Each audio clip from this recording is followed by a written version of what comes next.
Today's news: an X-Files star goes vegan. The French think veganism is child abuse. And how toxic is your tofu? Also recipes and your voicemails. This is the Vegan News.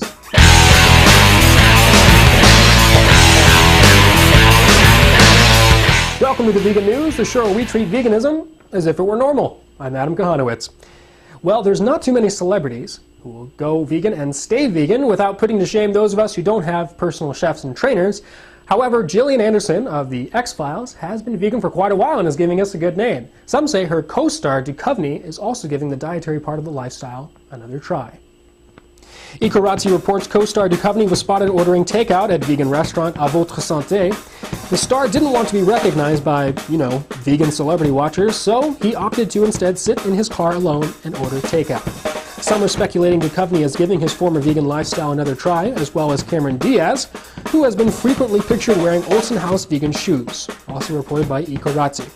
However, Hollywood has shown us time and time again that celebrities are usually only useful for making veganism look like an expensive and lavish endeavor.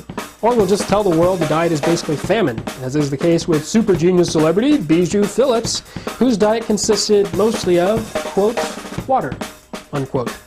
I'm betting neither star has any intention of being vegan, rather just looking for a good meal or a nice pair of shoes. Alors, désolé mes amis français pour cette histoire malheureuse. That's French for sorry, French. Quite an excitable headline occurred in the American Chronicle today, reading, "Urgent travel warning, vegans visiting France, beware." The report warns traveling vegans of having their children taken away. Apparently one Séverine Girard, a Belgian, had her child, Ellie, taken from her from an accusation Girard was abusing her child by raising him on a vegan diet. Séverine was also called an SDF, or sans domicile fixé, which means homeless, because she was a traveler. This isn't the first time a vegan parent has been accused of child abuse, and Ms. Girard may not be the poster woman for vegan parents. Vegans are still defending themselves from an article that appeared in the New York Times a couple years back, in which an extremely anti-vegan nutritionist, Nina Plunk, argued vegan diets are fatal for children, according to a couple who starved their baby on soy milk and apple juice. Plunk then created the slipperiest of slope arguments, starting with the rumor that the child abusers were vegan. In any case, having recently visited France myself, the country is definitely not the most vegan-friendly place in Europe, but you can easily live vegan while visiting. Personally, I'd be more worried about paying the tolls for coin-operated restrooms than having your children confiscated. Well, tofu and soy products have kind of made their way as the sort of stereotypical vegan staple. However, yet another warning is piling itself onto the pile of claims that there is danger in consuming unfermented soy products. In this case, thenaturalnews.com reports the toxic ingredient hexane may be likely present in tofu and soy products. Soy is not only used in the manufacturing of tofu products, but many fortified energy bars, nut-based foods, and even infant formula.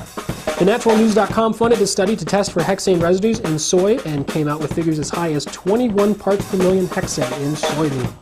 According to the site, hexane is a neurotoxin found in refined crude oils. The Natural News will be doing a continuing investigation into the safety of these products and infant formulas. You can expect that article by the time you see this broadcast.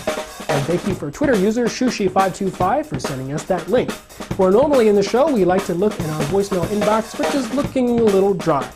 Our voicemail part of the show is where we have you call in to rant, complain, rave, or inform. You can pretty much talk about whatever you want, and if we like what you have to say, we'll put it on the show. If you'd like to be in our next episode, call us at 402-253-0401, and that's open 24 hours a day. But before we go, we're going to look at today's recipe. If you are a vegan, or if you're just thinking about going vegan, having healthy, delicious recipes available to you can make veganism more enjoyable, or just make the transition easier. And today's recipe is Jake's Scrambled Tofu, obviously made without eggs. In light of the tofu story today, yeah, it is kind of made with tofu, so we'll see about that. You can find that recipe at vegan.fm/news, along with today's notes. Well, that's it for today. You can find today's episode, today's notes, and recipes, and all that good stuff at vegan.fm/news, or you can subscribe to us on iTunes or by RSS. I'm Adam Kahanowitz, and thanks for watching.